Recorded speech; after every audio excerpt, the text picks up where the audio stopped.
હે મુખીદ, આજથી માંડી 9 મહિના અને 13મા દિવસે તારી પત્નીના ખોળે જો દીકરાનો જન્મ થાય તો માનજે કે હું વીરભણ રાવળની સધી બોલી હતી. નમસ્કાર મિત્રો, આસ્થા યુટ્યુબ ચેનલમાં તમારું સ્વાગત છે. મિત્રો, આજે આપણે સાંભળવા જઈ રહ્યા છીએ એક એવી અદ્ભુત અને ચમત્કારિક કથા જે કડા ગામની પવિત્ર ધરતી સાથે જોડાયેલી છે. આ કથા છે મા સધીના પ્રાગટ્ય અને સ્થાપનાની, એક એવી માતાની મહિમાની જેઓ ભક્તના એક આહવાન પર પાટણથી પધારી આવ્યા અને પોતાની શક્તિનો પરચો સમગ્ર પંથકમાં પૂર્યો. સિંધ પ્રદેશમાંથી રીસાઈને પધારેલી મા સધી પાટણની પાવન ધરતી પર આવેલી રાણકી વાવમાં બિરાજમાન થયા અને ત્યાંથી શરૂ થાય છે ભક્તિ, વચન અને અડગ શ્રદ્ધાની એક અનોખી ગાથા. એક ભક્તનો અડગ સંકલ્પ, એક માતાનું કઠોર વચન અને એક એવી ઘટના કે જેમાં સુકાયેલું રોયણનું ઝાડ પણ લીલું થઈ જાય. શું ખરેખર 50 વર્ષની ઉંમરે સંતાનનું સુખ મળ્યું? શું માતાના બોલ કદી ખોટા જાય? અને કેવી રીતે કડા ગામે માતાનું સ્થાયી બેસણું થયું? મિત્રો, આ કથા માત્ર વાર્તા નથી, આ છે શ્રદ્ધાનો શ્વાસ, ભક્તિનો વિશ્વાસ અને માતાના ચમત્કારનો જીવંત ઇતિહાસ. તો મિત્રો, આ વિડિયો અંત સુધી જરૂર જોજો, જેથી માતાજીની કૃપા સદાય તમારા પરિવાર ઉપર બની રહે.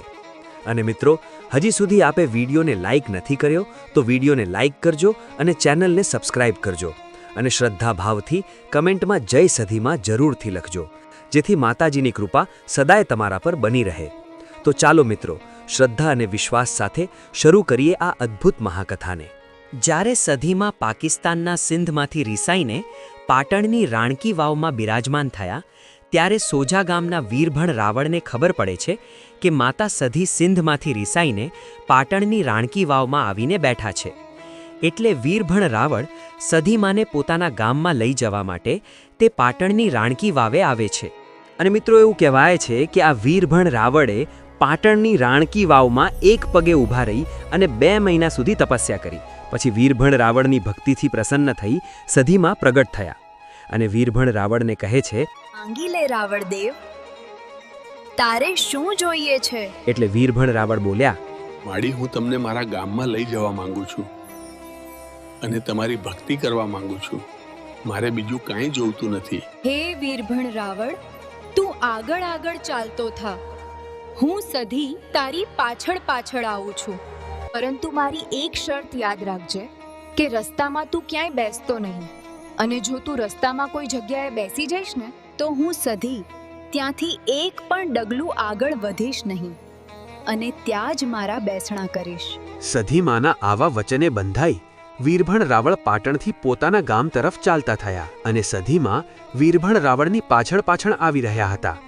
અને આમ ચાલતા ચાલતા વીરભણ રાવળ કડા નામના ગામમાં આવે છે. ત્યારે વીરભણ રાવળે વિચાર કર્યો કે અહીંયા એકાદ ચલમ પી થોડો થાક ખાઈને પછી આગળ વધું. અને આમ વીરભણ રાવળ એક સુકાયેલા રોયણના થડના નીચે ભૂલથી બેસી ગયા અને ચલમ પીવા લાગ્યા અને પછી ત્યાં જ થાકના કારણે સૂઈ ગયા. એટલે સપનામાં સધીમાં જઈ કહે છે, હે રાવળ દેવ, તું ભૂલી ગયો મારું વચન.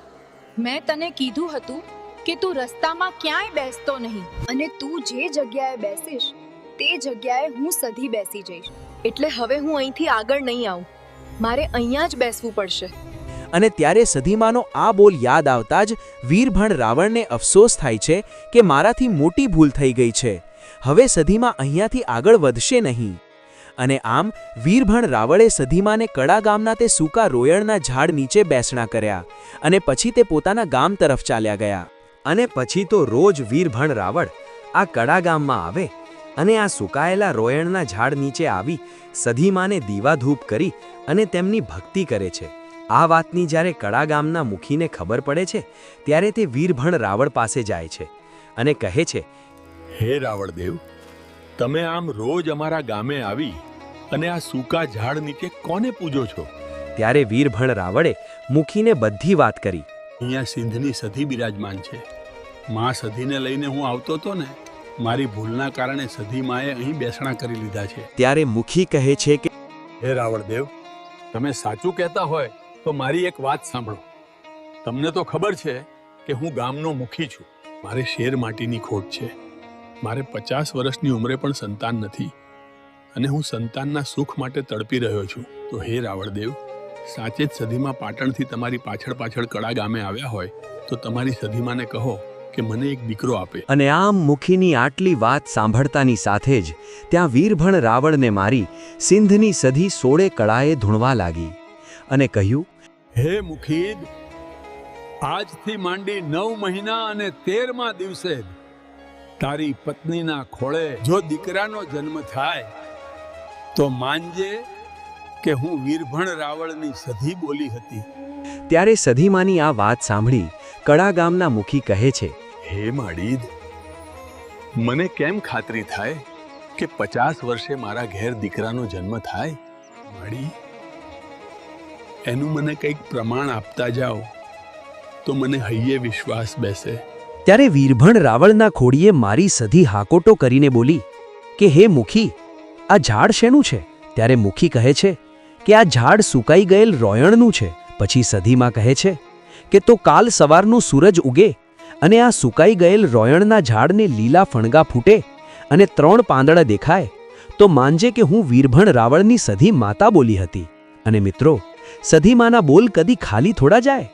અને બીજા દિવસે વીરભણ રાવણ અને મુખી આવીને જુએ છે તો એ સૂકા રોયણના ઠૂંઠામાં 3 કોમળ કુંપણો આવેલ હતી. તેને જોઈ અને પછી તો ગામના મુખીને પણ સધીમા ઉપર પૂરેપૂરો વિશ્વાસ થઈ ગયો. અને મિત્રો, પછી તો વીરભણ રાવણની સધી માતાએ કહ્યા પ્રમાણે 9 મહિના અને 13મા દિવસે કડાના મુખીને દીકરો આપ્યો અને માત્ર કડાના પંથકમાં જ નહીં પરંતુ સમગ્ર દુનિયામાં પોતાનો ડંકો વગાડ્યો. મિત્રો, આ અદ્ભુત ચમત્કાર પછી કડા ગામમાં સધીમાની મહિમા ચારે તરફ ફેલાઈ ગઈ. ગામના લોકો દરરોજ તે જ પવિત્ર રોયણના ઝાડ નીચે આવીને માતાને દીવો ધૂપ કરવા લાગ્યા.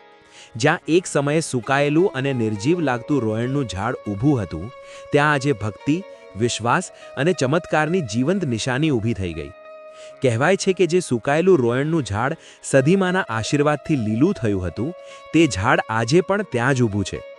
આજે પણ તે રોયણનું ઝાડ લીલુંછમ દેખાય છે અને ભક્તો માટે માતાના ચમત્કારનું જીવંત પ્રતીક માનવામાં આવે છે. લોકો કહે છે કે આ ઝાડ માત્ર એક વૃક્ષ નથી પરંતુ માતાના વચનની સાક્ષી છે. સમય પસાર થતો ગયો અને કડા ગામના લોકોના હૃદયમાં એક જ ભાવ વધતો ગયો કે જ્યાં માતા પોતે બિરાજમાન થયા છે ત્યાં એક પવિત્ર મંદિર હોવું જ જોઈએ. તેથી ગામના લોકો અને ભક્તોએ મળીને એ જ સ્થળે સધીમાનું સુંદર મંદિર બનાવ્યું. આજે પણ દૂર દૂરથી હજારો ભક્તો ત્યાં આવીને માતાને નમન કરે છે અને પોતાના મનની ઈચ્છા વ્યક્ત કરે છે. કહેવાય છે કે જે ભક્ત સાચા હૃદયથી સધીમાને યાદ કરે છે તેમની દરેક મનોકામના માતા જરૂર પૂર્ણ કરે છે.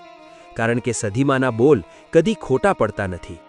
ભક્તિમાં જો સાચો વિશ્વાસ હોય તો ચમત્કાર પણ અસંભવ નથી. મિત્રો, આ કથા આપણને એક મોટી શીખ આપે છે કે સાચી શ્રદ્ધા, સાચી ભક્તિ અને અડગ વિશ્વાસ હોય તો માતાજીની કૃપા જરૂર પ્રાપ્ત થાય છે. જો તમને પણ સધીમા પર શ્રદ્ધા અને વિશ્વાસ હોય તો કમેન્ટમાં શ્રદ્ધાભાવથી જય સધીમા જરૂર લખજો.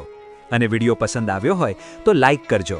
અને આવી જ અદ્ભુત અને ચમત્કારિક કથાઓ સાંભળવા માટે આસ્થા યુટ્યુબ ચેનલને સબસ્ક્રાઇબ કરવાનું ભૂલતા નહીં.